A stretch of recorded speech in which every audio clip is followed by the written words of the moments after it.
It was a cool autumn evening when James Carter, a 42-year-old black military veteran, was driving home from work. James had always lived by discipline and honored the same principles he learned while serving his country. But on that night, all of his service, his medals, his sacrifice, would mean nothing. All that mattered to one officer was the color of his skin. Before we continue, if you believe these are the kinds of stories that must be told, hit subscribe right now so you never miss another case where truth must be uncovered. James had just left his night shift at a warehouse. He was tired, but relieved, ready to see his wife and children. As he drove through a quiet street, flashing red and blue lights appeared in his rearview mirror. Confused, he pulled over. His car was old but well maintained, and he wasn't speeding. The officer approached his window with one hand already resting on his weapon. "License and registration," he barked. James complied immediately,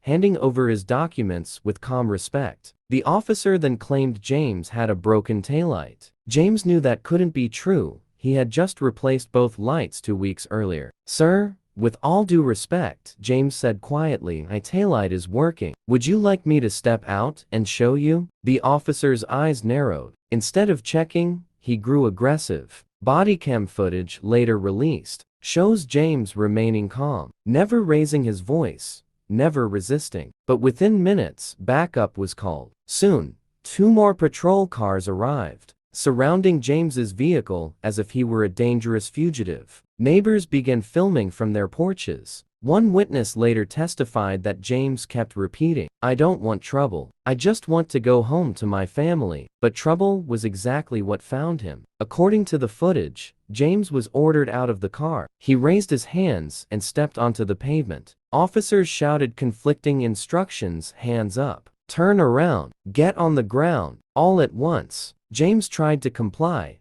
but in the chaos, one officer claimed he made a sudden move. A shot rang out, then another. Within seconds, James Carter, veteran, father, husband, lay dying on the pavement, bleeding from multiple gunshot wounds. His last words were a whisper, "Please, tell my kids I love them." The aftermath was predictable but devastating. Police reports initially claimed James had been non-compliant and had resisted arrest. But the body cam told a different story.